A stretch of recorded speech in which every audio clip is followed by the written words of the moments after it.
What we brought to the party was a change of direction, change of focus, a focus on gross margin, not on sales. We turned it around pretty quickly, and it's grown ever since then. And now we've got consolidated group sales of just over about £11 million. Bringing on a new range of products that we're looking to introduce to the market, which are going to be revolutionary, which our competition will find very hard to keep up with. I stood up in front of all the staff and said, look, this is going to be a tough time for TFH. We sell to schools and we sell to parents, and all the schools are going to be closed, so nobody's going to be buying anything. Yeah. So it's going to be really, really tough. By the end of the week, our sales are up 700%. So what did I know? We decided to bring in a profit share scheme into the business. So basically the idea was to make every employee feel like the business was theirs. Like last year in the US, the staff got a profit share, which was equivalent to about 120% of their salary. Amazing. In one check. So huge amount of money. Like in 2023, our sales increased 50% in the USA in that year. And we didn't employ a single person. The staff didn't want to employ anybody because they didn't want to share the pool of money. It's okay, yeah. Because the more people who work there, the more it has to be shared out. Yeah. And everybody gets exactly the same amount of money, no matter who you are.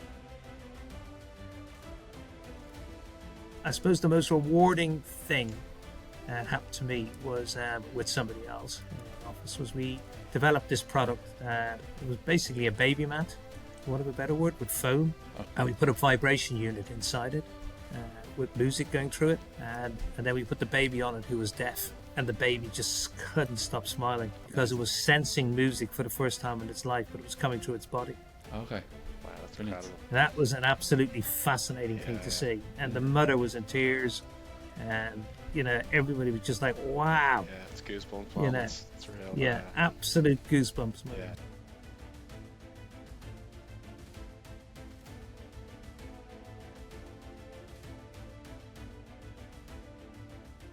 Okay, so today's guest is Eddie Holmes. Eddie is a director at TFH. TFH is a leading manufacturer of toys for kids and adults with disabilities. TFH was established in 1983 and is a family-owned business. Welcome to the podcast, Eddie. Hi, nice to meet you, Sean and Alan. Good to see you again. Thanks, Eddie. You too. I'll just say what Alan said again. Thanks a million for joining us. I suppose we'll go back to your kind of early career. I don't know whether we call it the glory days, but back to kind of Trinity College.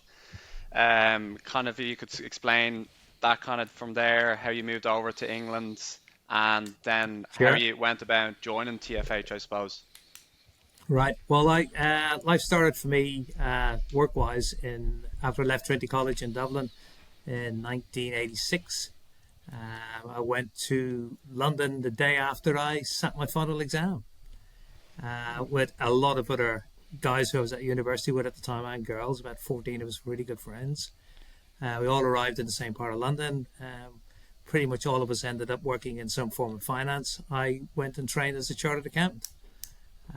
First place I went to was really great fun. It was one of the oldest accountancy firms in the UK. But I moved my contract after 12 months because I spent most of my time overseas. And that was really annoying and difficult to study. Yeah. So I moved to a new company, which has subsequently been bought out. It's now part of Spicer and Pegler. And qualified as a chartered accountant. Enjoyed every minute of it. It was really great thing to do to get you ready for a career in business. Yeah. Then after that, I got a job in an engineering business in the Cotswolds, which is now part of Terex. And then I did a MBI with 3i of a business in Leicester, which had about 500 odd employees, with another guy who's a chartered accountant. I worked in that for 7 years. Management buy-in. Oh, okay. Very good. So we went to 3i, the venture capitalists, borrowed 20 million quid and got on with it. And so that was exciting, exhausting, taught me a lot. Yeah.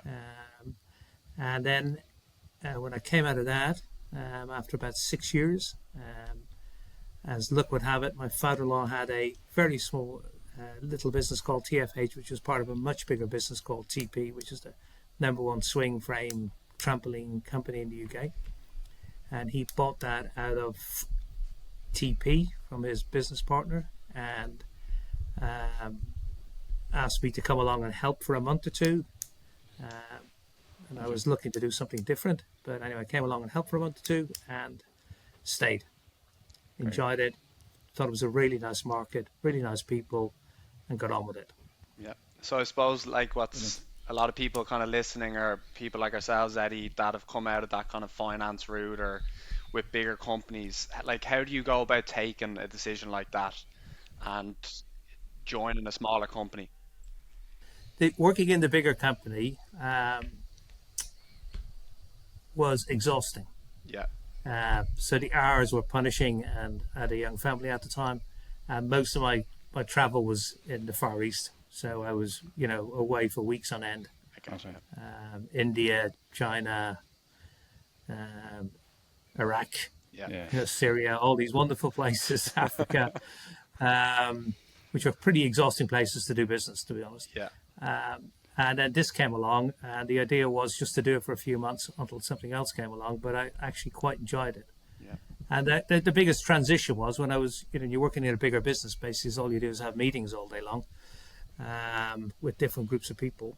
And when you have an idea, you get people together and you put the idea to them and hope that they latch onto it and run with it, and you motivate them and hopefully to do it. When you work for a small business, you have an idea, and then you look in the mirror and think, well, I'm the one who's going to have to make it happen. Yeah. And it can happen. There ain't nobody else. There ain't no other managers. Yeah. There's you. Yeah. And it happens. And you have to quicker. grow the business and know absolutely every damn thing about it. Yeah. From start to finish. Yeah. I suppose then, like, if we could kind of get into how, since you joined, and how it's obviously a very short summary of how it's evolved over whatever that is, the last 30 odd years. Well, I've been there 20 years, and when we came along, it was myself and my brother-in-law Peter. It was in pretty bad shape. They had some consultants in who had recommended that they become a resource to the marketplace, i.e. you try and supply everything and get everybody to buy everything from you. And they put in a new computer system, and it was just badly thought through, badly executed, and the people who were responsible for it didn't really know what they got themselves into. So it lost money, and so that's why I was asked to come in, my father-in-law, to help out, and likewise Peter. And we turned it around pretty quickly, and it's grown ever since then, pretty much on a steady path. And now we've got consolidated group sales are just over about £11 million, probably a bit more. Wow, brilliant! From a business that was doing about 2 or 3, so, and we're very profitable. Brilliant. So when you when you came in, your father-in-law had just bought the business off TP, was it? Yes. Yeah. Okay. Very good. Yeah. And Eddie, I suppose if we could go back to the kind of loss-making start of the business, was there a key thing that happened that changed that, or was there a few multiple things that had happened? There was multiple things. Their focus was incorrect in that they wanted to become a resource. So to become a resource, it was just impossible, because you'd have to have thousands of products. Yeah. But that's what they tried to do, and in a market that is very niche and has very low volumes. Yeah. So, and then they just didn't know what they were doing, basically. They weren't enthusiastic about it. I mean, they didn't have the appetite, as in the work appetite, to drive it, push it. Golf was more important. What we brought to the party was a change of direction, change of focus, a focus on gross margin, not on sales. Yeah, very good. And likewise a focus on profit. Focus on gross margin, we deliver the profit. Yeah. And we develop more and more of our own products. Brilliant. And to the point now where 90% of what we sell we make. Okay. Back then it was more like 26-30%. Brilliant. And can we maybe just go back a step, and can you maybe just explain what TFH does? Sure. Well, TFH is a group of companies. So we have TFH Holdings, and then we have TFH UK, TFH USA, TFH Canada, TFH Sweden, and Bryn Roberts Workshops in Wrexham and Wales, which is the manufacturing unit. Okay. The other 4 subsidiaries all have warehouses and offices, and they sell in the markets that they're in, directly to schools, directly to mums and dads, directly to daycare centres, hospitals, care homes. And at the factory, we manufacture our niche products. We work with computer scientists, occupational therapists, artists to help us develop these products so that they're relevant to the population that we sell to, and that people basically are able to overcome obstacles in their life, in their where they have additional needs, by playing with the products or using the products. So it helps develop them. Brilliant. And we also manufacture sensory rooms, which are used for calming people down or exciting people, depending on what you're trying to do, basically, with that population that you got. Okay. So we manufacture in Wales, gets taken into the subsidiary companies, and they go and retail it. And then we distribute all over the world from the UK. Okay. Brilliant. The rest of the world, sorry. Yeah. I suppose, Eddie, one quick a question I suppose we probably wondering is how much research and how much work is done with specialists before, I suppose, a product is put on sale? Is that a massive long process, or? Yes, it is. To give you an idea, we launched the product this year, which was exhibited at the Berlin Science Museum and the Los Angeles Science Museum, and over 1 million kids put their hand across this product, which was basically a lot of springs coming out of a board. You rub your hands across it, it lights up, and it's fascinating if you're a child. Yeah. So we worked with the computer scientist who actually generated this, and he's an computer science artist who generated this and made it, which is a massive installation. It was 90 feet long, something like that. So we then had to commercialize it into something that is 1.2 meters wide, and we sell it into the schools and all the rest of it. And there's been a huge uptake with the product, but it takes us from inception to market because of testing, because of different regulations around the world. The regulations in the US are slightly different to Canada.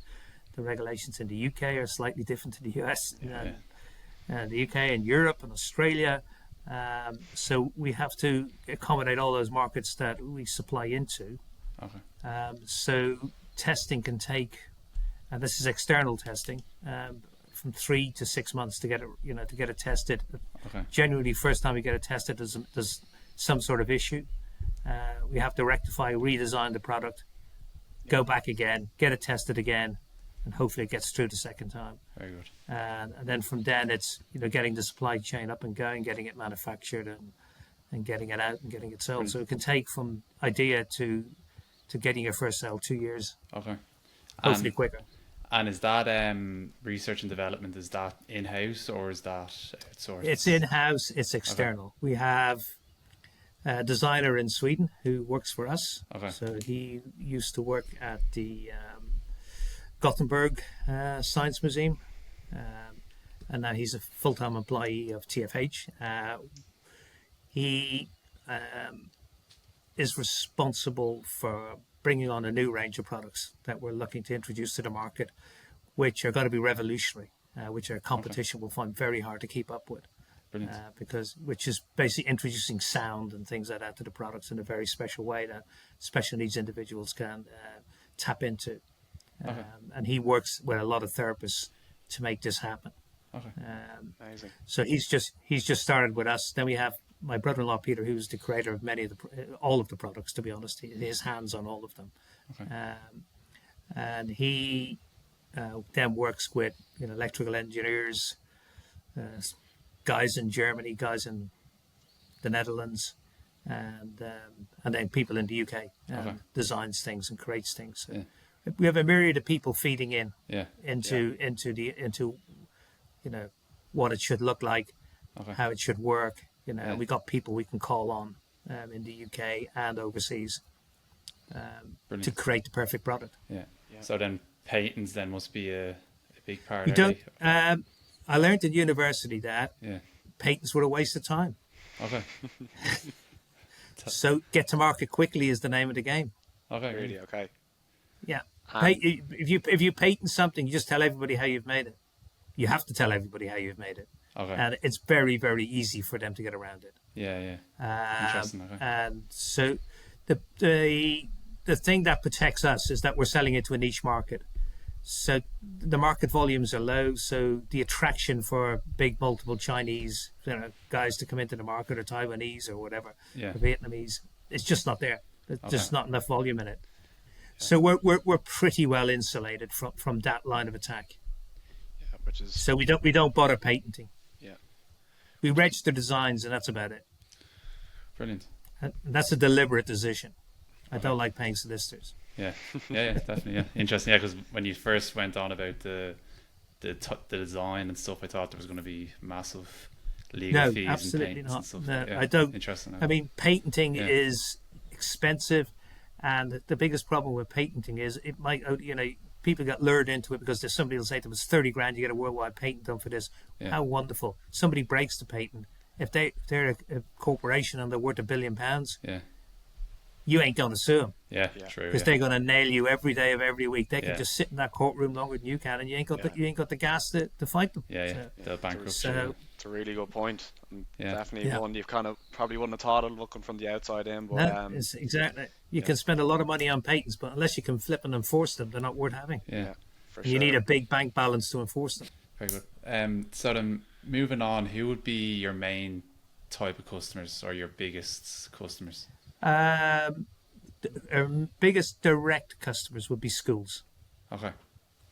Special needs schools traditionally, but now pretty much all mainstream schools are buying our stuff because everybody's trying to be inclusive. So they're, allowing or having some additional needs kids in their classroom. Okay. And so they need to cater for them. And governments around the world are trying to make schools more inclusive. And so every classroom now needs to have some equipment in it, or at least every school needs to have a room in it. Yeah. So that has driven sales a lot. Okay. And every year for the last 10 years, 10% of the population in the Northern Hemisphere has been statemented. And that grows by 10% every year. So it's just phenomenal growth in the number of individuals that are diagnosed as having some sort of additional need or educational need. And that's where we come in. Okay. We try and help through play them overcome that issue. Yeah, very good. And what's TFH's competitive advantage? Why do customers buy from you instead of competitors? What we bring to the marketplace is that we're very well capitalized, so we have a hell of a lot of stock. So if you want it, we've got it. Okay. Whereas a lot of our competitors are not very well capitalized. Okay. And if you want it, they might say to you 6 weeks or 6 months. Okay. We'll say to you tomorrow. Yeah. Okay. Yeah. So that's what we bring to the market. We turn up in a market like Sweden with a warehouse full of stuff, and we're ready to go day one with every single product that we sell, and we can back it up and do the whole shoot match. And that, I think, is very important. Brilliant. Yeah. Because nobody wants to wait. And to be honest with you, if you can't deliver quickly and swiftly, you're just building up an admin cost in your business, sorting out delays and all the rest of the good stuff. You need to earn that out of your business because it's just costing you money if you can't deliver it on time. Yeah. Okay. Very good. So then the last couple of years then must have been hard with Brexit, Trump, COVID, tariffs. Well, I'll tell you a funny story. I came back from I was in Toronto and COVID, was officially broke, for want of a better word, in the UK. Yeah. I came back that Sunday, and the last flight out of Toronto back to the UK, and I thought, what's all this hysteria about all this, And anyway, I got back.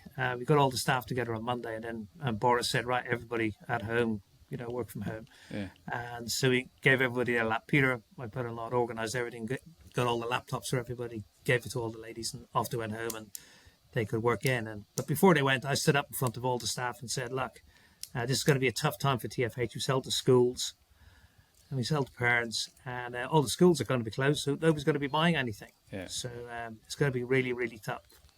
By the end of the week, our sales are up 700%. So what did I know? 700. So what happened was that all the parents took their special needs kids home. Yeah. The teacher said to them, "This is what my child likes playing. Your child likes playing with, and keeps them calm, and they enjoy." Wow. And they all came on wanting it. Brilliant. So it So brought the toys we had one in-house. customer, which is a school, and then it got multiplied by about 25 as they all went home. Unbelievable. And we ended up in a situation in Toronto where we were sending out taxis for the Toronto state government, hundreds and hundreds of taxis to every special need family in the Toronto district, delivering equipment. Very good. So I worked every single day through COVID in the warehouse. Yeah. And did you have Gave up enough? my job as a manager, and was just full time, just chucking stuff into boxes and getting it out and coordinating it. Brilliant. It's the beauty of a small business. Everyone has to. Yeah. Everybody sleeves up and get on with it. Yeah. And were you able And to? so that COVID was great for us, and it created, of course, on the back of COVID, or COVID itself, created a huge, massive awareness that we all have emotional needs. Before that, we were all expected to be tough, but COVID highlighted that people had all these emotional developmental needs that needed taken care of, particularly in care homes where the people were just left with nothing to do, nobody to interact with, nothing to interact with. Yeah. And so straight after COVID ended, our sales went up dramatically to particularly care homes and places like that, as people were wanted to basically rectify the issues that were there. Brilliant. And then Brexit was a nightmare. There was just nothing good about Brexit at all. So we'd set up about a year beforehand in Sweden, expecting it to be painful, and it was, and thank God we did. So we set up a complete business over there, and we were able to supply all of our customers. It was seamless. They didn't know it was any difference. Okay. But we had to go through an awful lot of pain in terms of testing, paperwork, extra costs for customs, all the rest of it. But we were organised, we did it. Okay. And by doing it, we stole a huge advantage on our competition who didn't. So we were pretty much the only people hanging out in Europe with tested product that you could buy. Brilliant, yeah. I mean, So in ways it's helped us, Brexit, because it's hammered the others. Yeah. Okay. We had the capital and the ability to get on and do it Okay. Interesting. properly. And during COVID, was manufacturing at full scale because you were essential? No, we closed the manufacturing for 8 weeks, Okay. and then we brought them back Okay. very slowly. Okay. But I suppose the fact that you keep a lot of stock then probably helped. Yeah, we had a during huge COVID. amount of stock, so Yeah. we could. Yeah, we generally carry at least 6 to 8 months of stock. Okay. Brilliant. The reason behind that is because our market's niche. Yeah. If I don't buy in volume, I won't get a good price. Okay. So we will buy something and sit on it for 2-3 years, Okay. and work it through the system and incorporate the costs of that on the shelf and all the rest of it into its eventual retail price. Okay. And where do you buy most of your materials for? All the steel comes from the Netherlands. Okay. The wood is all, well, it was Russian ply, but not anymore.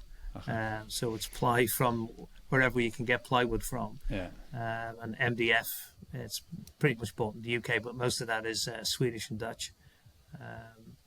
The electronic equipment comes from Japan, and the other components are pretty much mostly German. And then the smaller, inexpensive items we have made to our design in factories in China. Okay. And how then has Brexit affected your margins with bringing that stuff in and then? Initially reduced, but now they're back up. We basically made a decision to gradually increase our prices over a 3-year period that we sold into Europe at, rather than have a big shock and say, hey, it's costing me this extra cost. You're having all of it. Okay. We thought we would shield the customers and then bring them along very slowly. Okay. Interesting. We could afford to do it, so we did it. Yeah. I suppose, Eddie, one thing which is super interesting, two massive that a lot of businesses would have had as negatives, COVID and Brexit. And I know you said Brexit was obviously a painful experience, but it has now turned to be somewhat positive. What are Like, is it mainly the team been great together? What would you put down to the keys of overcoming and as a result been super successful from those periods? Yeah, well, it goes right back to an idea my father-in-law had, I think 30 years ago, when he decided to bring in a profit share scheme into the business. So basically, the idea was to make every employee feel like the business was theirs. So what we do is, if we make, say, £100 profit, we give 15% of the profit to the staff. And that's before I get paid and Peter gets paid, or the manager in the business gets paid, or the president, whatever they call themselves. Wow. Brilliant. And so, to give you an idea, like last year in the US, the staff got a profit share, which was equivalent to about 120% of their salary. Amazing. In one check. So, huge amount of money. In the UK, it's usually about 50 to anything from about 30 to 50% of their salary. In Canada, it's 100% of their salary. In Sweden, it's a lot less because they've just started, so they're only getting going. Okay. So that keeps everybody very motivated, because they're getting an absolute massive bonus as far as they're concerned, from the business, and so nobody ever leaves. And so when it came to like in 2023, our sales increased 50% in the USA in that year, and we didn't employ a single person. The staff didn't want to employ anybody because they didn't want to share the pool of money. Okay, yeah. Because the more people who work there, the more it has to be shared out. And everybody gets exactly the same amount of money, no matter who you are. Oh, okay. So you work in the warehouse, you're the cleaner. Yeah. You work in the office, you get the same. Okay. So everybody's interested. So every month I put the management accounts on the wall and we have a chat. Everybody sits down. So anybody got any ideas how to make more money, seen anything, what should we be doing? Everybody gets involved. And it works really well because, you can say to people, look, would you mind hanging around for half an hour? I got to go home early as in leave because of something and lock up. Yeah, of course. Yeah, no problem. Yeah. Everybody's highly motivated. Yeah. Super. Yeah, it's an incredible initiative, that, I suppose. Yeah, and that's what my father-in-law introduced 30 years ago. Yeah. It's a big, bold, brave move. Sure, yeah. But the end result is we've ended up making a lot more money. Yeah, because I suppose and you've got a lot more happy staff. Yeah, from my experience, once you kind of put a bonus in place or something like that, it's hard to remove it. So yeah, it is a risky. And that's decision. Been the backbone of the business. That's been the backbone of the growth. Yeah, that's been the backbone of our ability to grow. Yeah. And obviously, you need people at the top to sort of go, well, let's go down that path, not that path. Yeah, because productivity is a massive issue, especially in the UK. But sure, it kind of it looks after itself with that scheme. Absolutely, with that situation. Yeah, brilliant. So, what's your growth strategy at TFH? Do you have salesmen on the ground or? First and foremost, for me, it's a long time ago. I met some people who are on the board of John Deere. Okay. And I said to them, "What's their growth strategy?" Yeah. And they said that they'd aim to double their sales every 7 years without borrowing money. Okay. Interesting. Yeah. So my goal is to double our sales every 7 years without borrowing money. And so we never have borrowed money. Okay. Because we're well capitalized and it works. Yeah. Because you don't want to grow fast. Because if you grow fast, it causes all sorts of grief internally. You let people down, as in your customers, and it's really hard to get back to them again. Yeah. It can cost you money. So I tend to sort of, if I can do 10, 15%, 20% growth, that's me happy in a year. Brilliant. Sometimes it's a lot more. Sometimes next year might be a bit less, but that's the trajectory, basically, to double sales in every 7 years and do it organically without acquisition, without borrowing money from banks to fund some, crazy explosion. Okay. Because we get companies coming to us wanting us to buy them that, have been set up in the back of somebody's car or whatever. Initially, it's a well-meaning mum or dad or whatever in the special needs sector. Yeah. And they can get sales up to about $1 million. Well, it's the case of one guy last year in the States, $5 million. He was making 26% margin and he owed the bank $2.8 million. Well, Yeah. anybody can spend somebody else's money making sales and Yeah. give them away. Yeah. Yeah. And then he's looking at us and say, well, "Do you want to buy the business?" They go, "No, thanks. Yeah. You're not making any money." Yeah. Brilliant. And I So suppose that's I mean, probably it's growth is it's seductive. People want to, they see it as that is the sign of success. But really, the sign of success is growing the gross margin. That's the growth you want to be after, not the sales growth. How much more money I can make from my effort. Yeah. Particularly when you got limited resource. Yeah. We've got so many people in our business, and in a limited market. Yeah. So it's gross margin, gross margin, gross margin. Yeah. And That's the growth I go after. interesting what you said with letting customers down as well if you grow too fast. Yeah, it So, does. yeah. You stress the staff out. Yeah. It just doesn't work. You got to do it in a sensible, structured fashion. Okay. But if you keep focusing on gross margin, you won't Yeah. go wrong. That's the growth you want. Brilliant. And even just from a general sales point of view, how would you go about generating like leads, like getting new hospitals Depending on the board market. So we have online stores in every country that we have a warehouse and an office in. Yeah. So that's Google Ads, working with SEO people, designing ads, social media people, doing all that. So we use social media. We use Google basically. Our product is pretty difficult to persuade somebody to want. Okay. You don't wake up in the morning thinking, "Hey, I want to have a special needs tie." I mean, Yeah. it's a difficult one, and I'm not going to persuade you to buy one. Yeah. So you have to have a need, and so our goal is always to ensure that when that person puts their need into Google, we're there. Okay. That's our goal. Yeah. So it's very hard for us to push the market, Yeah. but what we can do is react and know where they're shopping, know where they're spending, and make sure we know what they're looking for. Okay. And so that's how we do it. In terms of, then we work with lots of distributors around the world who are selling into the school systems. We work with people in the UK, so we supply the schools, they supply the schools, they buy from us. Yeah. And then we have a sales force in each country which consists of a sensory room expert, basically, who goes out and sells sensory rooms, which are typically from £10,000 to £20,000 a go. Okay. Very good. And then we do trade shows, which are very, very important, particularly the B2B ones. Okay. So what do they consist of? Basically, the biggest trade show is the Nuremberg World High Fair, which happens every year at the end of January, as everybody goes shopping for the following December. Okay. That's in Nuremberg in Germany. It's massive. Okay. It take you a week to walk around it. And it's got every single children's tie that you could possibly think of, every single educational tie that you can think of, and every single kidult tie that you can think of, which is ties that adults play with, like Warhammer, board games, and all the rest, which is a hugely growing market. You can see that at these trade shows.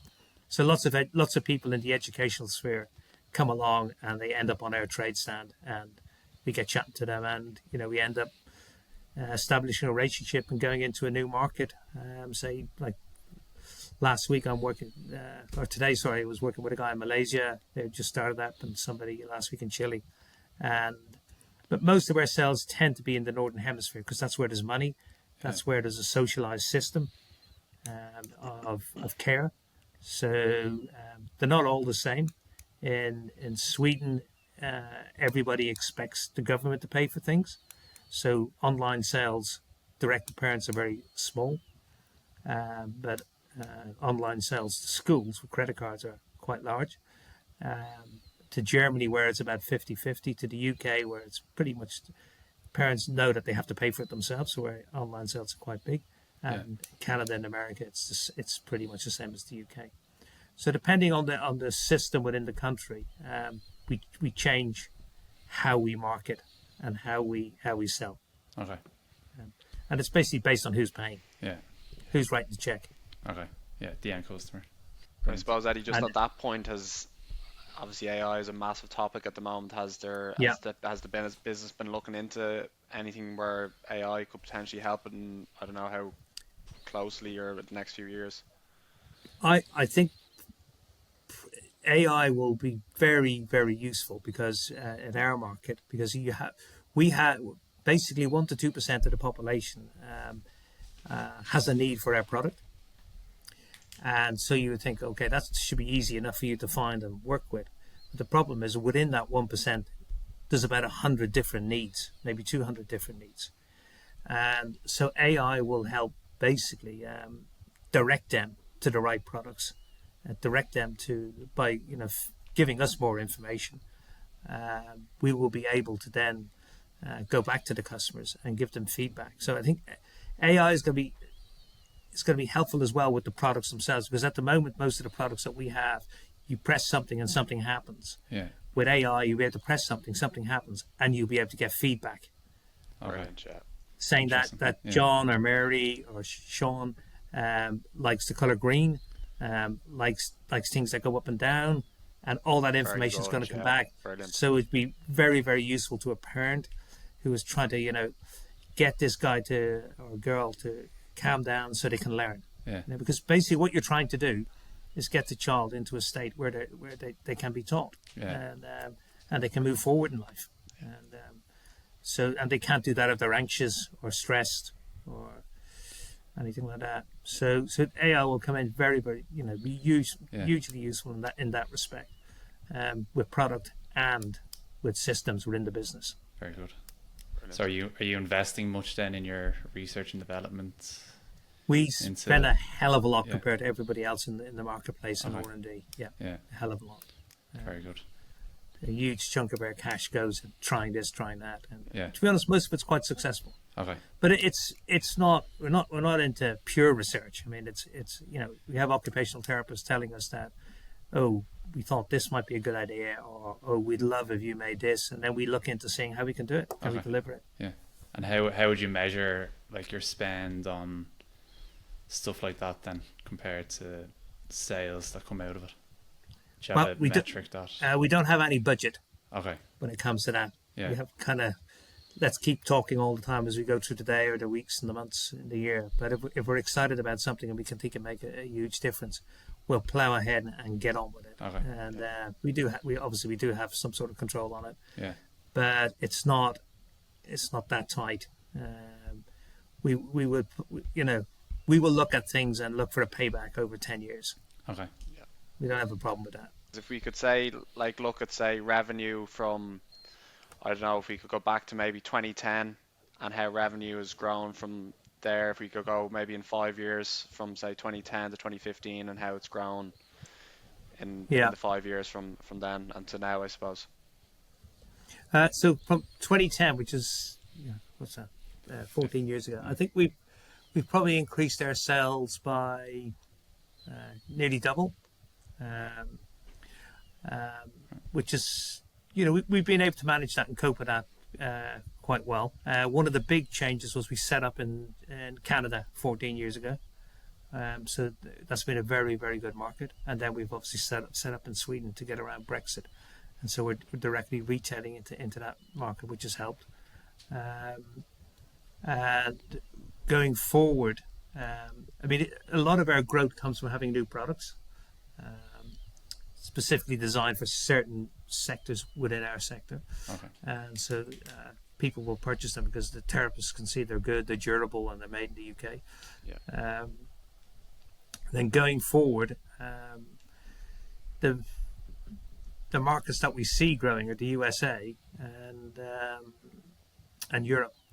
Okay. The UK we think is probably going to be a stickier proposition just because the government is weaker. Yeah.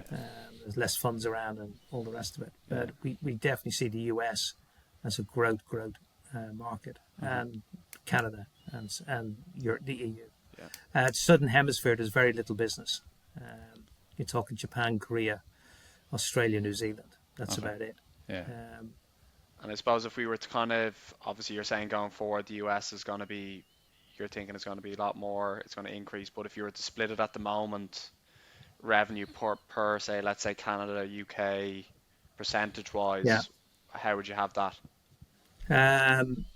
This last year, America would have been about 25%. Canada would have been about 25%. UK would have been about 30% in Europe, 20%. And then let's say, where do you see that going then in the next 5, 10 years? Do you see the US I, increasing I think, massively? yeah, I think US and Canada will probably end up representing close to 70% of the business. Wow, okay. That's where our focus is. Yeah.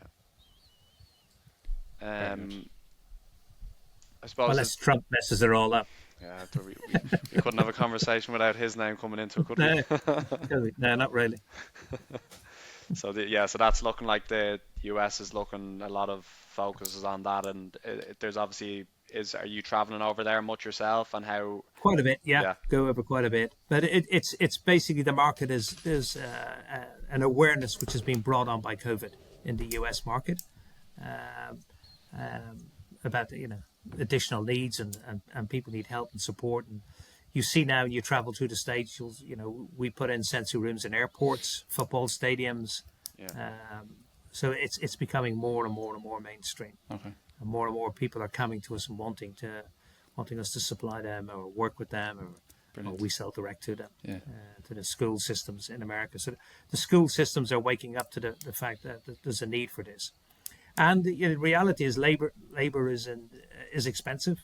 So most teachers would, if they have a special needs child in the classroom, or a child with additional needs, their first approach would be to ask for a TA or a helper, who would be typically paid minimum wage within that society, and who would come in and basically sit with the special needs kids and or child one on one, and look after them and make sure their needs are met.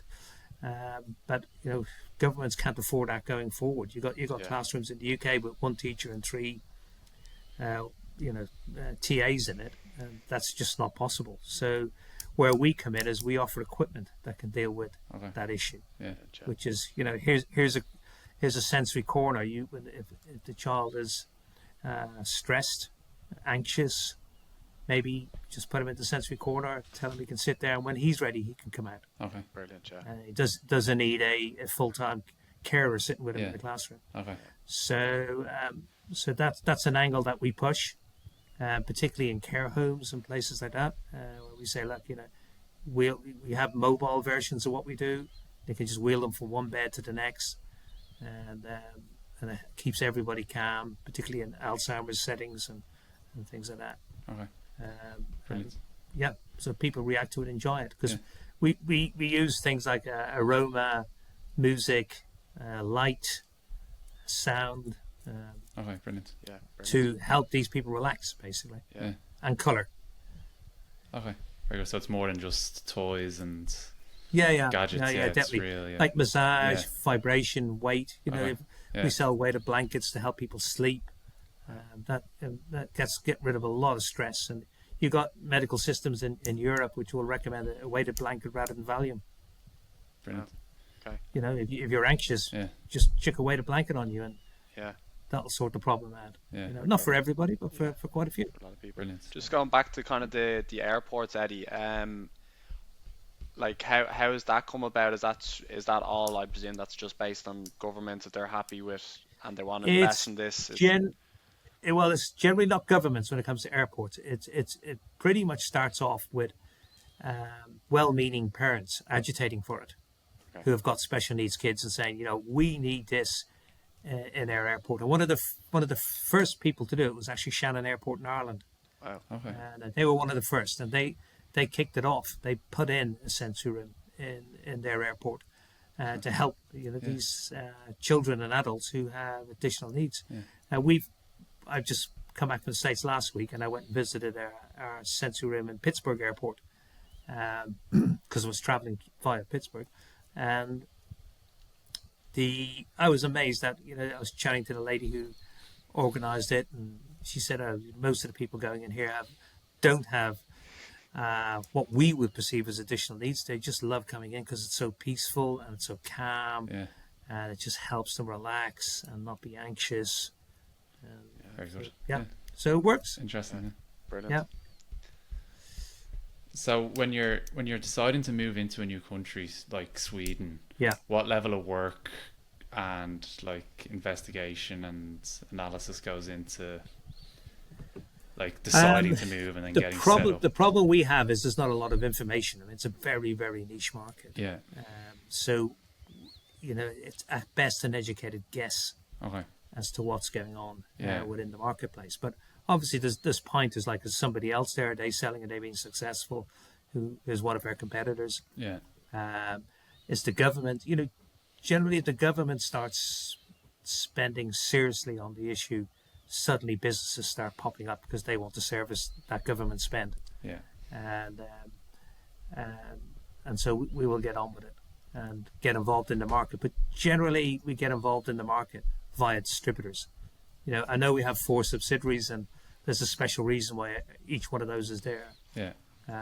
But we wouldn't be looking necessarily to sort of set up our own business in Germany, France, Italy, Spain, Okay. Yeah. Poland. It's not going to happen. Yeah. We would rather fill a warehouse in Sweden full of goods and ship to distributors in those markets who are catering for it. Yeah. And so we produce a catalogue every year, and we produce that in about 14 different languages Okay. so that they can take it Yeah. to there. Brilliant. I suppose then on that, Eddie, has it been such a niche market? Have bigger kind of companies tried to come into it, like I don't know, other toy companies or just other bigger companies try to get involved? The bigger school suppliers want to be involved in the marketplace, but the big issue is nobody manufactures. We are pretty much the only ones who are making goods. There's a guy in the Netherlands who does as well, and there's one guy in the States, and then there's 2-3 guys in the UK who are making very small quantities. Okay. But we're the only ones who are doing it properly, seriously. And they will not invest. You tend to find that most of the people most of the big players in the schools and education market don't make anything. They just sell it. Yeah. Their focus is ensuring that they get on every tender, that they are a full resource as far as the school or the government that they supply is concerned. So they tend to come to us and want their products. So that causes us difficulty in say, like the UK, where I supply the biggest school supplier in the UK into the regular school system, and his 2 competitors are on the phone to me on a constant basis saying, "Come on, supply us." So, because there's just there's a dearth of product. Yeah. Very good. Or options, because nobody wants to invest in manufacturing. Yeah, I suppose And it's such thankfully we did. it's such a good position for the company to be in, because obviously Yeah. to get where you are now, it's a massive investment and getting involved in research and development and hiring specialists and We had the best decision we made was to buy the manufacturing unit. That happened about 9 months after I joined. Okay. brilliant. Okay. Yeah. So we have to manufacture. Yeah. We have to be in control of Yeah. what's going on, Yeah. so that we can get on with it. Because we bought our supplier base, who's 20% of his trade was supplying us, Yeah. and now his sales are 3 times what they were back then, and all 100% of it comes to us, whereas Okay. back then it was 25% of it came to us. So Okay. it's So we take 100% of the production from our factory. We own the business, yeah.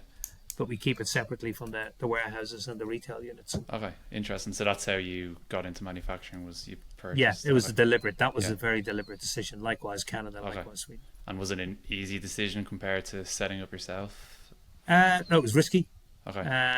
But the chap who owned the manufacturing business, was looking to retire. He's a very, very nice gentleman. Okay. And in Wales, and he had the same kind of ethos as us, which is look after the employees, and the business will look after itself. Okay. And so he was pleased to sell to us. Do you I have any suppose, other Eddie, questions, Sean? just going forward, you've obviously mentioned the US, you've mentioned AI. Is there anything else there that you see as a big part going forward for the company, apart from those? Obviously, you're targeting the US more, and is there anything else that we're missing that you feel is important going forward? The big thing is finding people with the right attitude to run your businesses. Like, that's for us, a big thing. We just replaced the manager in the US a month ago. Okay. The existing manager's retiring. She's been there quite a while. and so we had to go and find somebody else. And it's looking for good people. That is vital. We can have all the best ideas in the world, we can have the best market in the world to sell into, but we don't have the right people trying to do it who cared about the business, want to be involved in the business. It just ain't going to work. Yeah. So we spend, I spend a lot of time going out for dinner when I'm at trade shows. So does Peter, meeting lots of people, Okay. and just basically making sure everybody knows we're there. And if you're good, we want to know, and if you're interested, we're interested. If we have a vacancy, if there is a place for you, or we'll create one if you're that good. Okay. So it's there's the AI, there's just the growth in the marketplace, from which is caused by basically parents having children a lot later in life. I mean, the average parent used to have their children in the past. It was a lot younger than what women are having them now. Yeah. And late or geriatric births increase the risk by a small percentage, but it's a huge percentage of your TFH. Yeah. Because you're only 1%, if it goes to 2%, it's a lot. Yeah.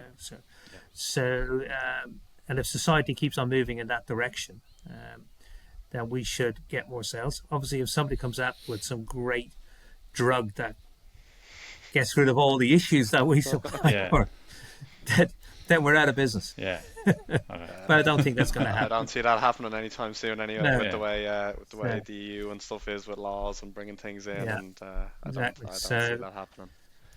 No. So yeah, I think that AI, good marketing, and good staff, and make sure we stay well capitalized and can supply. Do what people want you to do. But you got to work hard. Yeah. You got to be incredibly focused. Yeah, exactly. My day is I'm up and going at 6:30 in the morning. Phone's ready and calls are coming in, and Really. it goes till 9 o'clock at night. Yeah. Okay. Yeah. But I enjoy it, so it's not a problem. It's not. Yeah. It's not in any way stressful. Yeah. It's fun. Yeah. Very good. Yeah.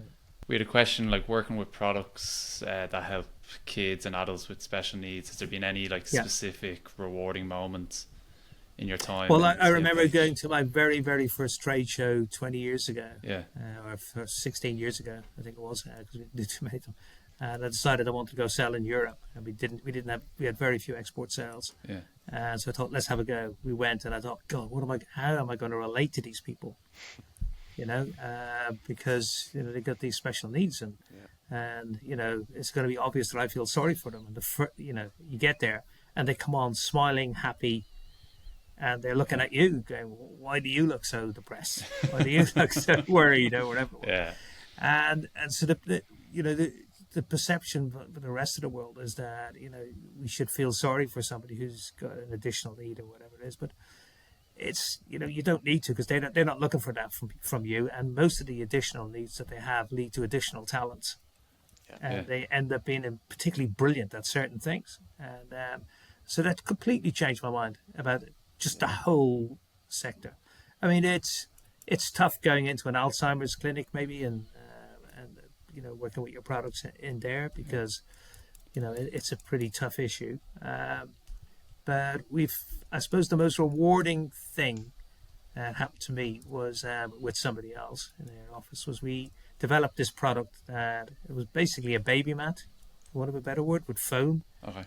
And we put a vibration unit inside it with music going through it, and then we put the baby on it who was deaf, and the baby just couldn't stop smiling.